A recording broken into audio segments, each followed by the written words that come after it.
All right, welcome to the show, Robert Douglas. Hey, Hey, how's it going? hey, great to have you today. What else would you like our listeners to know about you? Yeah, well, thanks for having me on. And I am a suburban church planter here in near Los Angeles. I'm married in 26 years, have two girls, twin girls, and I guess they're out living fairly close to you, which we just learned a few Yeah, minutes ago, which is yeah, pretty cool. I'm just starting to get to know Colorado a little bit with them there, and really enjoyed the couple times that my wife and I have been out there hanging out. You are in a beautiful part of the country.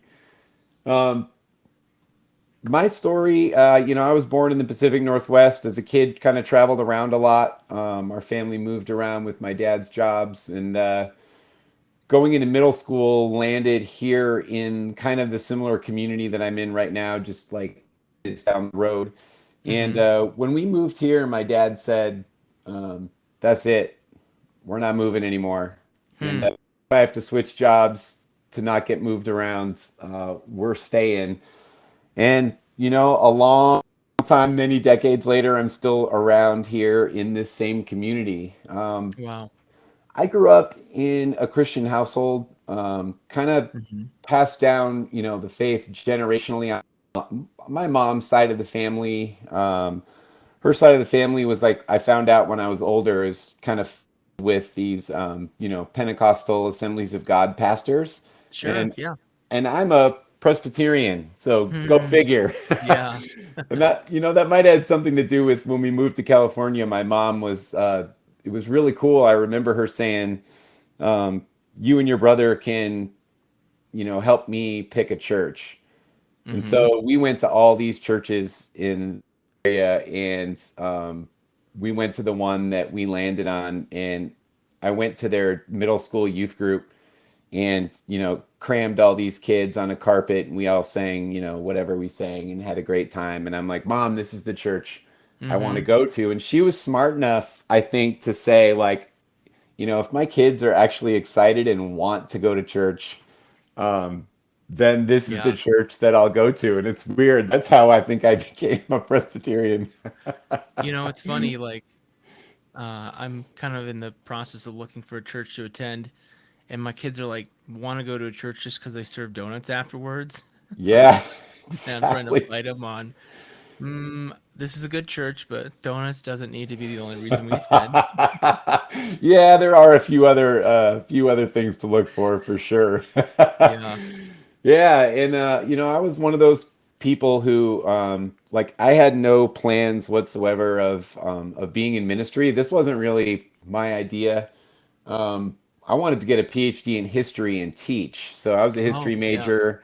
Yeah. Um, love history, still read it. And when I graduated from college, I had already been accepted to graduate program, and I kind of walked on campus, and I had this strange experience that wasn't the right thing for me, and it was kind of the first time I'd ever experienced something like that before, and Hmm. called home and said, "Hey, you guys are going to think I'm crazy. I'm not sure exactly what I should be doing, but what I'm pretty certain of is that it's not supposed to be this." Hmm. And then a month later, I was enrolled in Fuller Seminary, and started working as a youth pastor, which I did for 20 some years. I actually thought I would be one of those rare people that kind of Yeah. Did runs it an whole life. entire, yeah, Yeah. like is a lifer in youth ministry. And I've made a pretty good run at it. I think 22, 23 years is like 22 years longer than the average the average person makes it. So uh, Absolutely.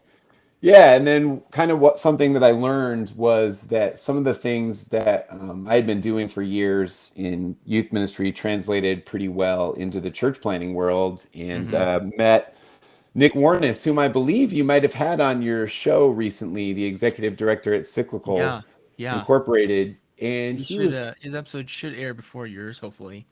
yeah, yeah. And he kind of said, "Oh, you've got some entrepreneurial gifts and skills that would translate well into the church planning world. Have you ever thought about it?" And I was like, "Yeah, like a lot of people for 5 minutes." Hmm. And so I kind of went into what I do now, kind of kicking and screaming, which is typical of me. That's the way I got into ministry in the first place, thinking, Hmm. I don't have what it takes, not good enough, whatever the reasons that, you tell yourself. And then, after a bit of a discernment process, um, the doors were open to start something new. So we started a church together here in this area about 8 years ago, which is unique in our community. So I get to work with great people and now do stuff like this with you. So yeah, it's definitely exciting. I guess that's the basics. In my free time, I'm outdoors a lot.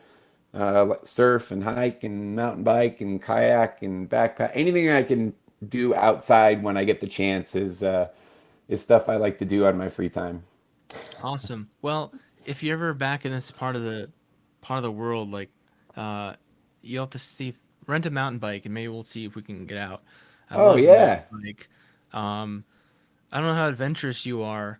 I've determined I'm a lot tamer than I used to be because falling just hurts too bad. Uh, Right. you know, Right. Yeah, I'm the fairly cautious mountain biker. I'm the guy who does not want to fall. yeah. I mean, I'll try some fairly adventurous stuff, but it just like, at some point, it's just like that. Just what's the gain if I land that? Right. Versus if I don't. Yeah, exactly. No. A couple of weeks in the hospital and many, many months not on a bike. Yeah. That Yeah. that's what that means. Yeah. It's not worth it. Well, Yeah. what have been some spiritual practices that has been meaningful to you, or you might recommend to others? Yeah, spiritual practices for me. I'm an introvert in a job where I have to be around a lot of people. Yeah. Yeah. So I've kind of had to learn how to do that. And actually, I really like people, and I like being around people. But what I find is that it does wear me down. Mm-hmm. And so, these were things I wished I'd, practiced more when I was younger. Now things, solitude and silence, meditation, those things are the things right now I think that are kind of the most sustaining for me and life-giving. They keep me in the game when I get Mm-hmm. worn down, and those regular practices really able to kind of get me kind of charged back up and be ready to be around lots of people. So I think those are some interesting ones. One, fascinatingly, that I was actually reading about last night, which I'd never heard, which is one that interests me, is I hear there's a Celtic spiritual practice of, like, what would you call it? I think they call it's wandering, Hmm. and it's wandering for the love of God. Hmm. And it's this practice where I was just about this and really fascinated by it as someone who loves the adventuring and the outdoor stuff. Is Mm-hmm. I hear that some of these monks would just kind of walk outside, get in a boat without a rudder or an oar or a sail, Mm-hmm. and where the spirit took them, they would plant themselves and land and live Hmm. and minister and actually die and be buried. That is a pretty interesting spiritual practice. I had never heard of that before, but Mm-hmm. that's actually one that it's pretty intriguing, and I want to learn more about it. So that was just reading about that last night. So thought I'd throw that one out. At you.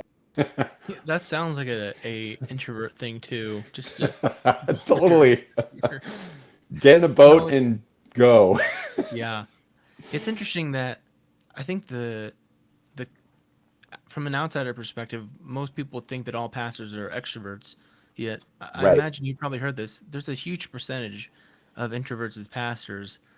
I don't really know, someone else about, um, but Right. it's interesting. Yeah. It is interesting. And when I was younger and first getting into ministry, I, like you, I had the same thought. I thought that everyone was an extrovert and all these, super gregarious, kind of loud, Mm-hmm. and people that love attention, and what I found out was that that's not the case, but that was like a learning over time, so Yeah. it was good to know when I found other people that were also introverted. I'm like, all right, maybe I can do this. There's others out there that are doing it too. It also makes me think about I don't know if you're listening to that Mars Hill podcast that's out right now, kind of as we're recording this. Oh, huh. Yeah, it's. I mean, it's fascinating. Talks about the kind of the rise and fall of Mars Hill and Mark Driscoll, and it's almost like a little snapshot of like American evangelicalism for that 20, 30, 40 year period Huh. surrounding that. But it really makes me think about just like, and I know other people have talked about this, just how like maybe it's not a good thing if maybe that's why introverts make good pastors because like if you're in it for the attention, like that can Huh. get sideways really quick. Right. Right. Yeah, that's a good point. Definitely not in it for the attention, I can assure you. Yeah. Yeah, I mean, Y'all like have to most check of the, that out. I mean, it's a bit, it's a heavy listen depending on your experience in church, Right. but it's also fascinating. Well, Right. let's talk about your book. So Rob recently came out with the book, The Missional Disciple Making Handbook: Growing as Disciples and Innovating Together. And I guess first, kind of just talk about like, you know, why did you want to write like a discipleship book? Talk more about how the book came to be. Yeah.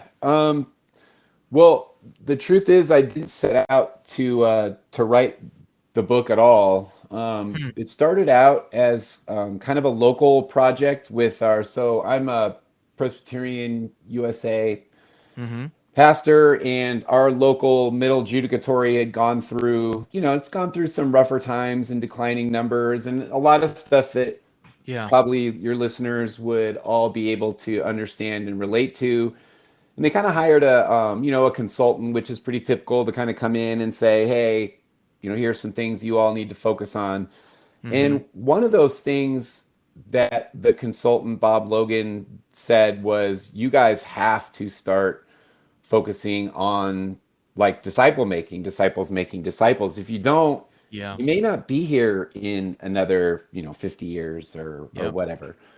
And so, for some unknown reason, he thought that I was a person that could help our local presbytery with that. I think he had, a couple other things, but this one, for some reason, he was praying about it and had me in mind that might be able to be helpful. So they kind of reached out and said, would you be interested in, coming up with something that maybe we could go through and different churches could access and start having some conversation around this issue. And typical me, I was kind of like, huh? Really? You want me to do this? You think I'm the right Mm. person? And they were pretty insistent. So I said, all right, I'll give it a go. And so I kind of just started immersing myself in the world a little bit, Mm-hmm. seeing what was out there, kind of jumping on some webinars and podcasts and different things that people were doing, grabbed some books, and just started the introvert way. Yeah. Yeah. um, and started working on some things. And then some people asked to see what I was working on. And so I kind of sent it over. And eventually, a friend of mine, sent that to a publisher. And the publisher contacted me right away. And I think he's maybe a friend of yours too, Brendan McClenahan. And Oh yeah, I've met him. Yep. yeah, and he reached out and said, I'm really interested in this stuff. We also Hmm. think the timing is pretty good on it, with the focus on kind of moving toward creative experimentation and innovation within the church. Yeah. Timing is good coming out of COVID, or maybe now we're going back into it. It's hard to tell Oh where my we're goodness. at, Yeah, but as we're recording this, I looked yesterday. We're at the end of July and cases were 88,000 yesterday, and I'm just, oh my goodness. right. Anyway, keep Yeah, going. going back in the wrong direction. But Yeah. eventually, I mean, we kind of right now this cyclical back and forth kind of thing going on. Yeah. But he thought that this stuff would make a good book that could be helpful to some folks, kind of coming out of COVID and trying to figure out what a new normal is in the church. We'll probably get into this more later, but we can see this time as an opportunity for some adaptive change in the Mm-hmm. church, or we can see it as a time to kind of want to return back to the glory days, whatever those were. Yeah.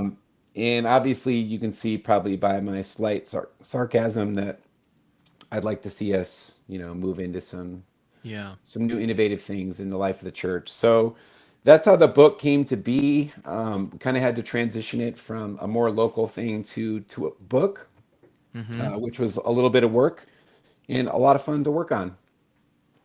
Awesome. Well, I thought it'd be interesting. You lay out in the book kind of six problems of discipleship, and I thought it'd be interesting just kind of dive into those. So I'll just by one. So the first one, you write that we all know discipleship is really important, but we don't necessarily agree how to best live into it. And I think that's true probably regardless of your theological stripe Right, or where you are in the spectrum. right, So talk right. more about that. Yeah. I mean, I think there's a general level of, I mean, I don't know if frustration is the right word, but I think people, you see it bear out in the statistics where everyone thinks that discipleship is important, Mm-hmm. but they also say that like training in the area of discipleship is at the very top of their list for things needed. So Mm-hmm. it's like we know it's important, and we've tried all these things, and we're kind of left throwing up our hands, I think, and being a little bit frustrated, saying, well, maybe the more industrial one size fits all assembly line version of, hey, just do these three steps, and your dreams are going to be realized and your problem Yeah. solved. Yeah. It's frustrating to kind of have those things not deliver the way that we would like them to.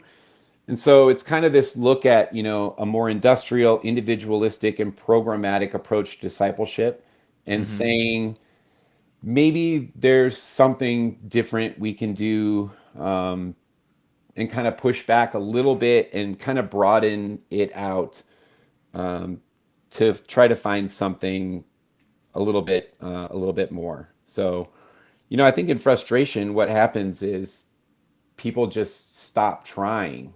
Mm-hmm. And that's the hard part is, once you've tried some things, and our churches aren't the most innovative Yeah. cultures, right? So failure is, largely is seen as like a showstopper in the Yeah. church. Now, our new churches have something to teach us on that, because failure is our best teacher.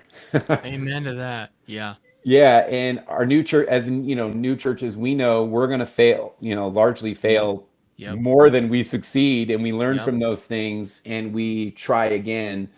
And so, kind of creating that more innovative, more creative culture that's not afraid to risk, not afraid to fail.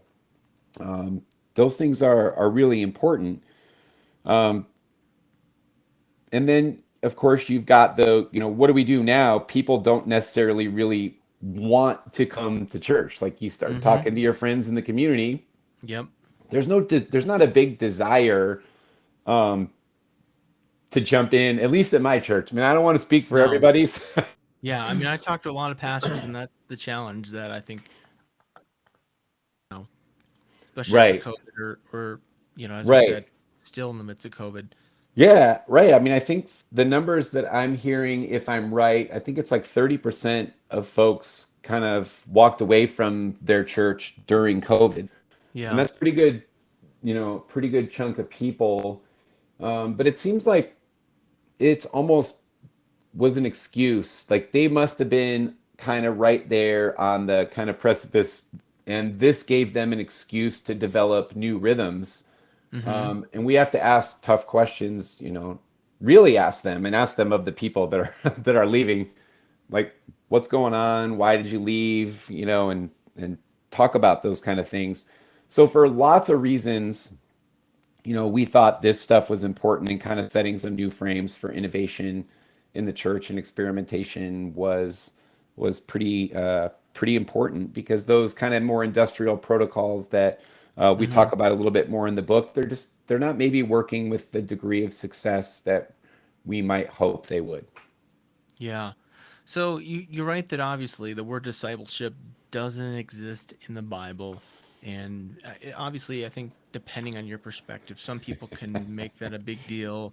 Um, what would you say to that? Yeah, I mean, everything for the word is certainly there, right? I Hmm. mean, Yeah. but it just seems to me like that the more appropriate biblical term is disciple making, not discipleship, right? So we're not Hmm. really going to find the word discipleship in the Bible, but we'll see disciple making and we'll see disciple all over the place. Yeah, I'm noticing the title of the book again now. Yeah, yeah. It just may be the more appropriate uh, biblical term, but it's just for me, it was just important to note some kind of issues that are just kind of truths that are they're out there, and so for me, it's always better to talk about these things than just ignore them. And Hmm. even like when I jumped on people that come at discipleship from a very, very different perspective than me, even those folks say this. Like Hmm. they'll say the same thing, like, hey, just so we know, really, this isn't the most appropriate biblical term. We kind Hmm. of made this one up, but disciple making Yeah. certainly is, right? So really, it's just acknowledging um, the reality that we find ourselves. It's not a knock on the word per se, it's just acknowledging that it's just true, you Yeah. know? Well, speaking of terms, you write that we're often not clear on key terms, and I think that, from my perspective, can really be a problem when it can be. I think that's just true. Maybe in church world, I don't know. Is a church playing a Rob like to pe like? There's a huge variance of what it even means to start a church. Like Right. it could That's be right. like, you're taking 200 people from a big church and starting a church, or you're literally like parachuting into a community and starting a church. So You're right. talk about these key terms and why that matters. Yeah. Yeah. I mean, I added this one in there because I was so surprised that when I wanted to learn, like learner and intellection are my top two strengths finders. So, Hmm. like, I spent months before I even started working on this, jumping on webinars and going to conferences and reading books and stuff like that. And I was just fascinated by the fact that oftentimes I went to entire webinars on discipleship and no one ever said what that was. Hmm. Yeah. And Interesting. so, like you said, I mean, I think not doing that leaves that wide open for, and I don't mind if somebody has a different definition. If they would have offered a different definition than my definition, I would still prefer that to not offering a definition because then I'm left to the imagination. What do these people think? Well, Hmm. they must think the same thing I do. And what we know from today's Yeah. society Not true. is that is definitely not true. If you leave that up to the imagination, I can almost guarantee you that any two people right now are not agreeing on 50% of the things. Yeah. So So, let me ask about that. I'm sorry to cut you off, but I want to yeah, it's dive okay.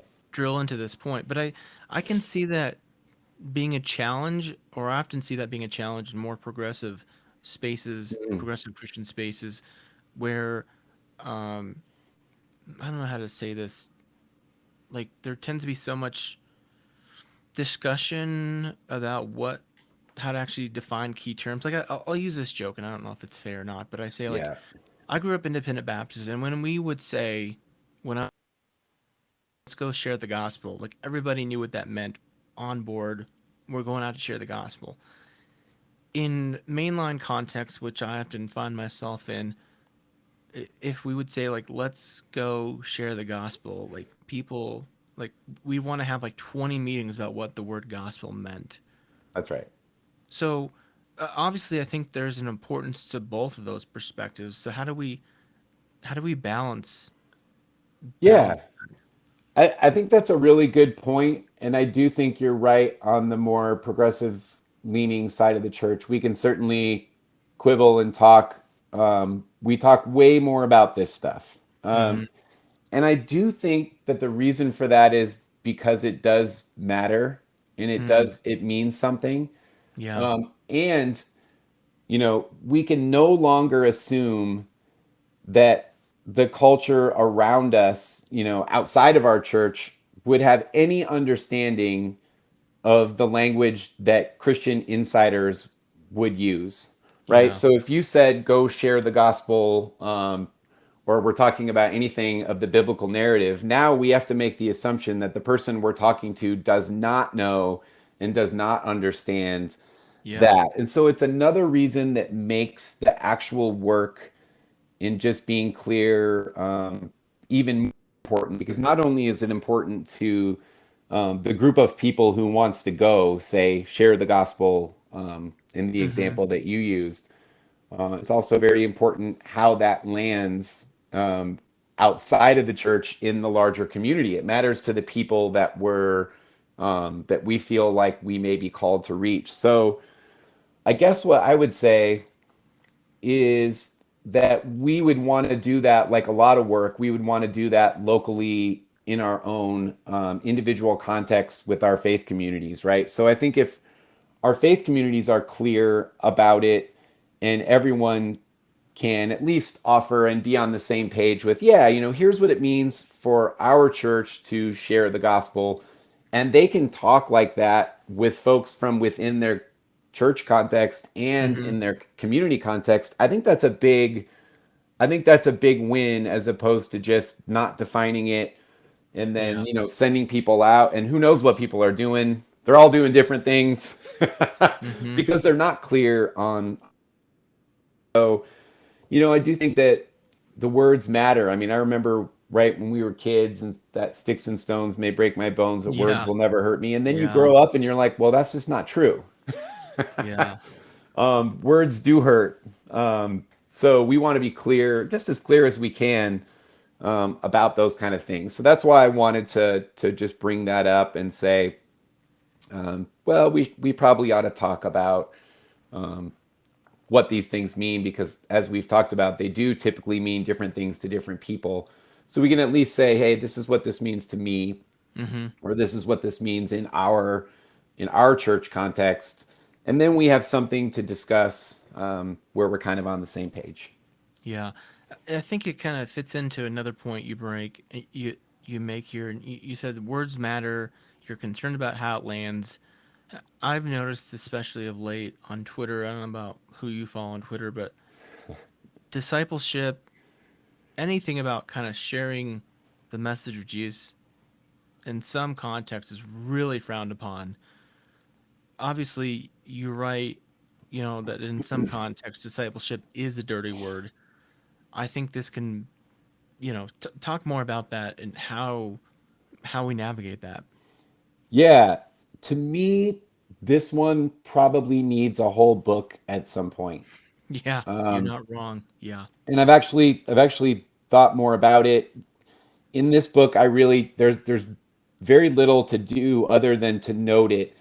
Mm, And I'll tell you, practically, I was working with this material early with a room of church planters in Los Angeles. mm-hmm. And we were going through this, and all of a sudden, it's like one of those moments when you're teaching and you just feel the resistance in Hmm. a space. Yeah. And I wasn't sure what it was. And, your mind can do all kinds of things. And, is it me? Is it something I said? Is it whatever? So kind of, I just stopped and was like, okay, let's just stop right here Yeah. and let's figure this out. And so, there's all kinds of pushback, and the good feedback that I got then was, when we're talking about discipleship, there's some problematic issues Mm-hmm. that come up, and one of them is, um, we talk about disciple making, and so there's one piece of pushback which says, scripturally, we don't really make disciples. Um, Sure. Sure. God makes disciples. The Spirit Yeah. transforms hearts and lives. And the more biblical model is, like, what was it? Paul planted and Apollos Mm-hmm. watered, or Apollos planted and Paul watered, and God God gave the gave the increase. increase, Yeah. right? And so that's one of the part of the pushback. There is, in some circles, it can be a dirty word, because when we take too much credit for something that we're not doing, it's this lack of humility that goes into it, or on the flip side, it's too much. It places too much responsibility and the onus on Yeah. you and me as the disciple maker, Yep. and all kinds of pressure. Like, well, what if I'm not making any disciples? Am I a failure? I mean, there's Yep. there's kind of those different sides, but then the really serious side of the pushback is trying to disentangle Christian disciple making or discipleship from like a colonial past, right? Yeah. Yeah. And that is going to be some really difficult work. It's going to require some deep repentance, maybe even some reparation, some way to move Mm-hmm. beyond this, because we really can't say that we in the church have moved beyond certain major colonial issues that had to do, well, people will certainly look at him and see the connection with Christian discipleship, Yeah. the complicitness in slavery and the genocide of indigenous people Yep. in Yep. North America are just two glaring examples of things that the church has participated in, both Mm-hmm. justified, both Yep. using scripture. And the truth is that, yeah, sure, lots of individuals and a lot of individual churches, even some denominations now, are repenting of that and trying to distance themselves from that. But I just think there's so much more work to be done there, Mm-hmm. that we have to acknowledge that Christian discipleship does not sound good to a lot of people Mm-hmm. outside of our churches. And then what I learned in doing the research for this book is it's it's not even a word. It's a dirty word to many within the context of our churches. Yeah. So I just wanted to acknowledge the challenges that we just can't assume that when we hear that word or someone hears the word discipleship or disciple making, that it's going to be seen in a positive light, Yeah. because often it's not. Yeah. Well, like you said, there's a lot more that we could dive into, but Yeah. when you write that book, Yeah. we'll have you on again. Yeah. Thank you. I'm scared to write it, but but I want to. Yeah, I think it's an important conversation to be sure. To be It sure. is. Yeah. Um, Those power dynamics in relationships hmm really mess things up, Man, and it just, they've that's the been truth. yeah, they've just been really destructive. And so I just think acknowledging that is important as at least just a first step in repentance and trying to move forward. Boy, I'm writing that down. Power dynamics in relationships because I think there's a Yeah. lot there. But let's move on for the sake of time. Yeah, sure. Um, you write that we have created competing values that work against each other, and I'm curious about this. Like when I read that, I think about like how church planters, church pastors can often be judged by the metric of overall attendance, Yes. total offering. Yet, if I understand disciple making, or at least how I understand it, you're investing deeply and personally into individual people, and Yeah. to me, those don't always work together. So, is that kind of what you're getting at? Right. Yeah. I think there's that going on as well. I mean, the metrics that we typically use, right? I mean, so we have a church, and there's a good book out there, The Innovative Church by Scott Cormode, and Hmm. he talks a lot about this. He's a Fuller Seminary professor, I believe. And he talks quite a bit about this too, that the church that we inherited or are a part of today is a church that was built in the mid 20th century, right? Yeah. Yep.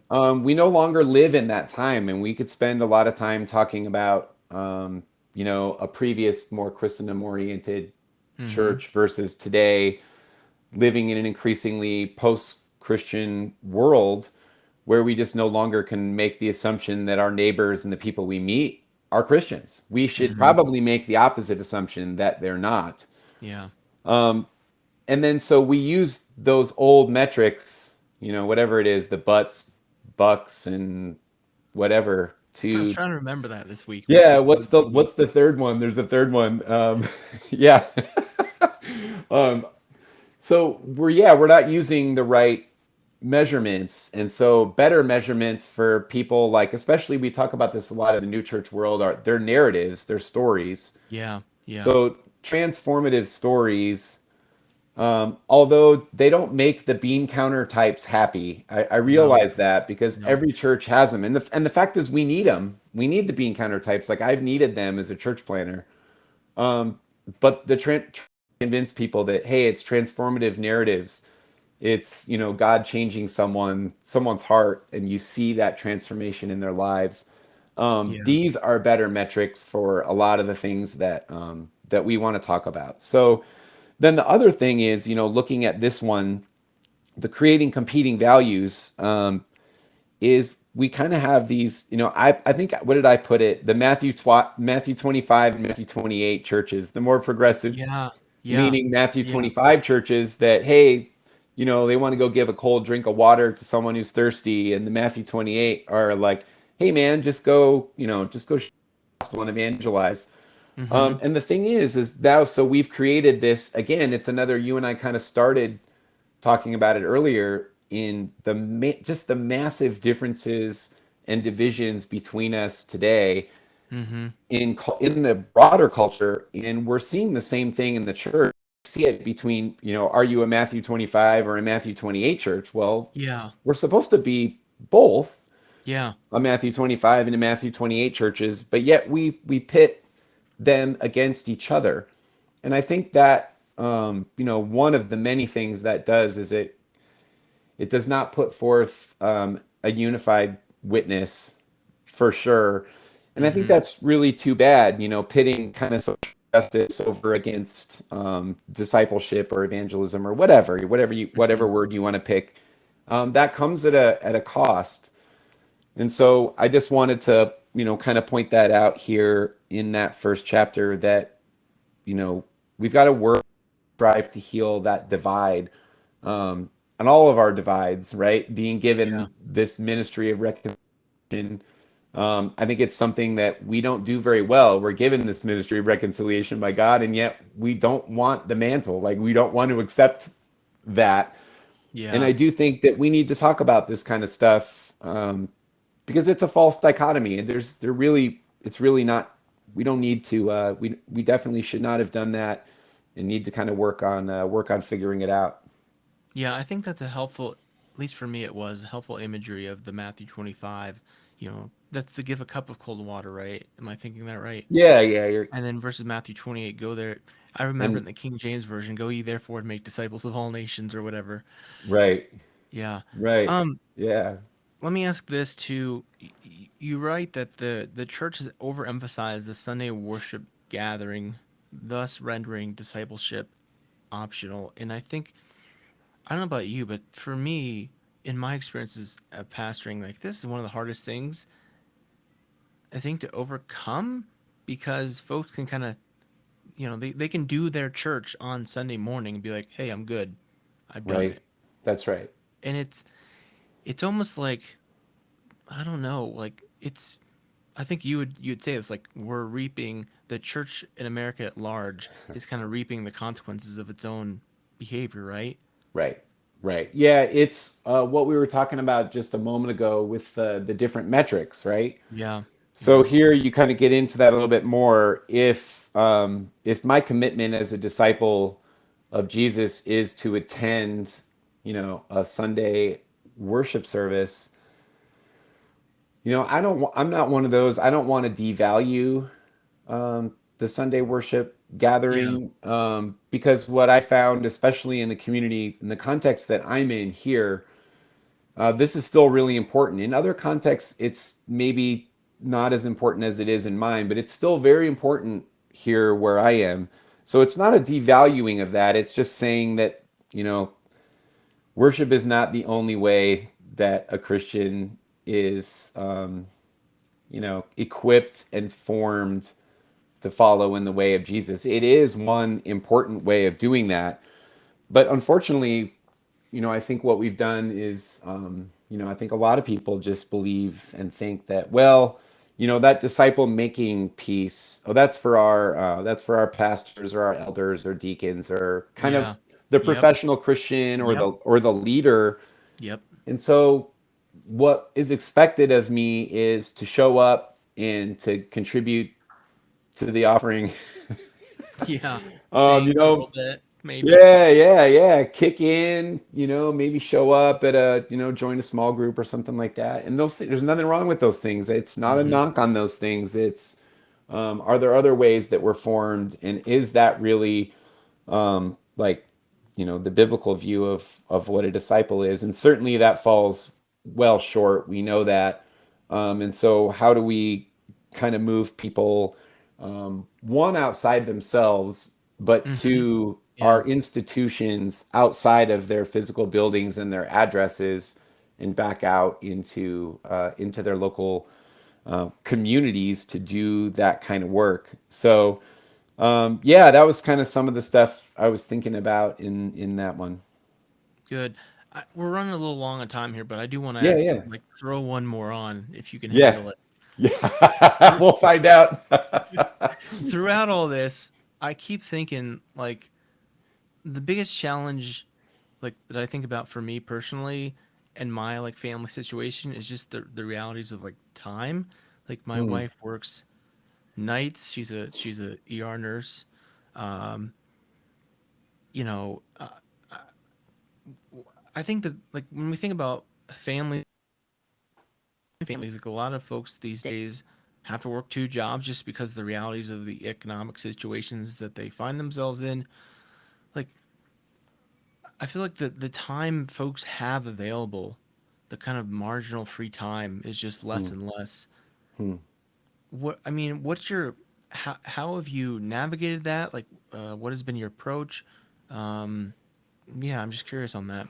Yeah, I think that absolutely right on. And so I'm in a quite high functioning, very fast paced suburban community. People are highly educated, Mm-hmm. uh, and they're on the move, and lives revolve around very busy families and activities and stuff with their kids. And I mean, we see the same thing that other people see. People have less time for church stuff. And so when it comes to church things, I would say a couple things. I mean, the church a little bit, and I mean that Yeah, like in the literal sense, right. not in this sense. Not the Um, brain sense. yeah, not in that way. But really, just being careful not to overburden people's calendar. Yep. And so, but then you're thinking, yeah, people are working a lot of jobs, they're super busy. So how do how would you get someone being more creative or more innovative just in their normal spheres of influence, right? And paying attention and listening and getting to know people relationally, kind of, when it comes to this book, um, like the Luke 10 stuff is listening and looking for people of peace, people that extend you hospitality. As Mm-hmm. we're going about our days, are we coming across people that are extending hospitality to us? How Yes. do we receive that hospitality? Maybe those are folks, and those are kind of relationships to be paying attention to, because we can all do that in the midst of our busy days when we're coming in contact with different people. And then, what I would say in regards to the church, the deprogramming the church kind of a thing. I mean, for busy families, trying to find your areas of, what are you passionate about? Where are your Mm-hmm. gifts? Mm-hmm. And to lean into those kind of things and create things that families could do together. Like if, an individual family or, a cluster of families together that's out in the community that puts you in contact with folks outside your church, being in ministry with, not just to.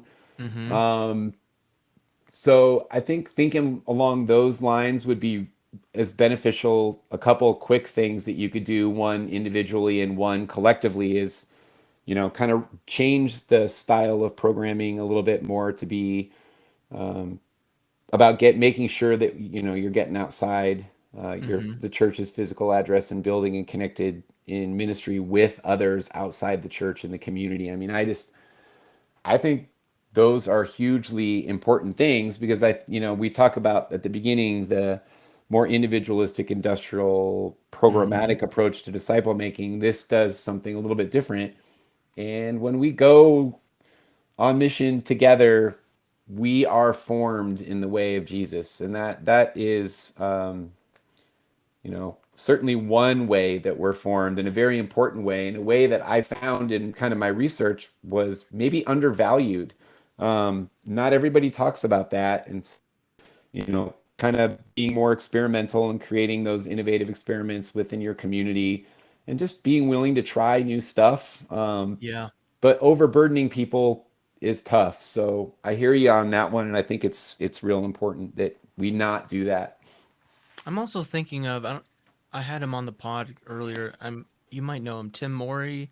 Oh Uh, yeah, Tim. Yeah, he wrote a book, and we talked about he talked about one of the emphases in his church was on discipling. I think would be a fair word of families to kind of slow down. So I think it's a both yeah, and of yeah, yeah, we want to acknowledge like some people they do have a lot going on just because they got pay the bills or whatever. yeah, yeah. But also like, hey, do you really need to be like shuffling kids to like three sports a week? That's right. That's right. Yeah, that's great. Tim is a wise pastor and leader. So yes, I Yeah. I think that's right for sure. Well, let's take a break here, and we'll come back with some closing questions. Got it. You good? I'm great. Okay, we'll jump back in. Okay. All right, we're back with Rob Douglas, and Rob, I've prepared you for these questions. So, if you're Pope for a day, what do you want to do? What's that day look like? Oh, that's such a great question. I loved seeing it. And I think I even made a note to you earlier. I'm like, as an introvert and internal processor, like that is the kind of question I could think about for weeks and weeks and weeks. Yeah. But I'm going to throw a couple things out there. Um, I'm going to use my influence because it's not like the Pope can just make anything happen, but they certainly have a great worldwide influence. So I would Mm-hmm. want to use that influence to kind of beg the church not to be scared to talk about everyday issues, right? Mm. The issues that people are constantly thinking about, issues that they're passionate about, social justice, climate change, healthcare, whatever it might be. We're so scared to talk about those things. And I think a great leader like a pope could encourage people to say, it's okay to talk about this stuff. Yeah. And even if we're not on the same page, Yeah. um, I would want to encourage kind of worldwide Christianity if I was the Pope to a more unified Christian witness. We've talked a little bit about that Mm-hmm. today. That's something that would be important to me, focusing on that healing and reconciliation work, even within the body of Christ. Mm-hmm. Really, someone to kind of promote that would be pretty cool.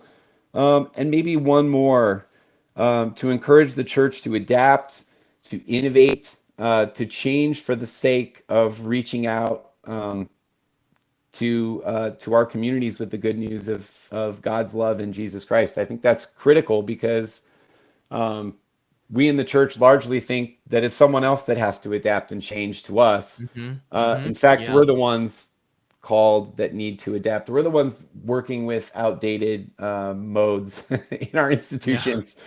So we're going to need to adapt in order to do a better job at that kind of stuff. So those are a few things I would want to like really go on a like a speaking tour in that bulletproof mobile that the Pope gets. That's a Um, full day. So that's a full day. So you better yeah, get yeah, a night's rest, get up early, and yeah, yeah, work a long day there.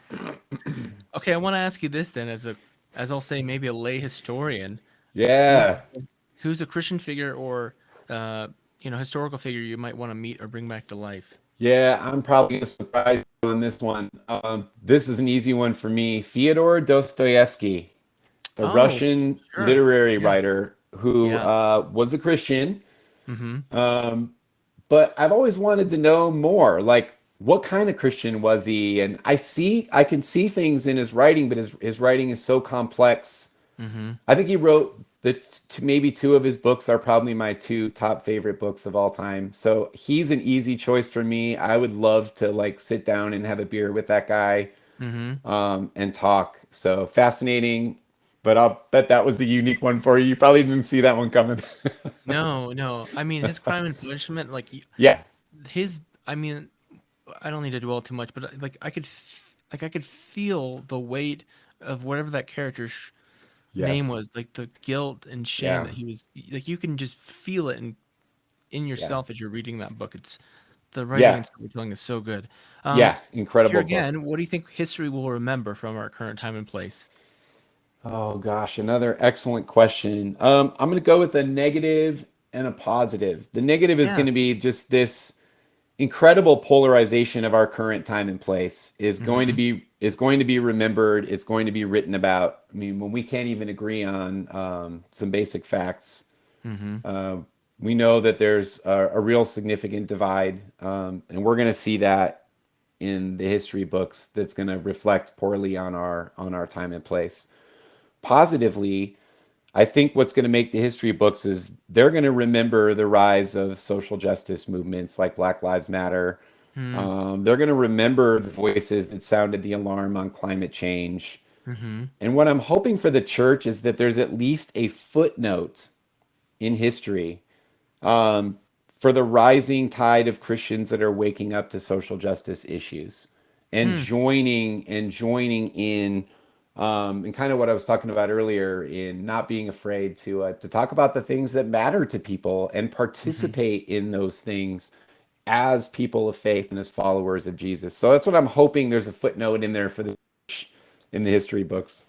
So I'm guessing this kind of leads into your hopes for the future. Yeah. Yeah, for sure. That we get out of our own way, Mm-hmm. that we learn to listen to the voice of our neighbors, that we learn to join God in our neighborhoods, discerning those things, that we, seek a more unified witness, that we learn to repent for the mistakes of our past, Mm. that we learn to adapt, to innovate, and to change and not hold our structures in the church as sacred, but to be willing to try some new things, grade scale, because the work that we're doing in sharing the love of God and Jesus Christ with other people it's valuable work. It's important, and so I hope that we'll, as a church, we'll take orthopraxy as seriously as we take orthodoxy. So those are a Yeah. few of my Yeah. hopes for the church. Yeah. Love it. Appreciate that you put some effort into these questions. So I appreciate. Well, Well, they're great. They're great questions. They deserved at least a quick but thoughtful response. yeah. Thanks. So, where can people find out more about you? And are you on Twitter? Because I was trying to tag you on Twitter. Yeah. Okay. So I apologize, but I saw that movie, The Social Dilemma. Is that what it was Uh huh. called? Something like And that. There's enough. Yeah, I immediately jumped off of all social except for Facebook because I had to have that for work. Mhm. So I'm not on Twitter right now or Instagram or TikTok or anything Well, you're like probably that. a healthier person for it. So, Yeah, I don't know. I just after watching that, my kids were moved to kind of tone their social media use down, and I thought I don't like social media that much anyway, and I don't really use it. hmm, So I was always told going into the church planting world that if you have social media that you don't use, it actually hurts you more than it helps you. And yeah, I wasn't using it, so I finally had the kind of natural break to say goodbye to sign those off. things. So Yeah. yeah, apologies for the No worries. lack of lack of social media output out there, but you can find information on the book and me at cyclicalfullcircle.com. That's where you'll find information there. Or someone could email me. We could talk. I'm easy. But my email is robertdouglas32 at gmail.com. Well, thanks so much for being on here, and hope the book does well. Again, the book is the Missional Disciple Making Handbook, Growing as Disciples and Innovating Together. So check it out from Cyclical Publishing. It is right, Yeah, and thank you. hope it does well for you. So thanks for your time, and go in peace. Yeah, likewise. Really appreciate you having me on. A pleasure talking to you. Enjoyed the conversation.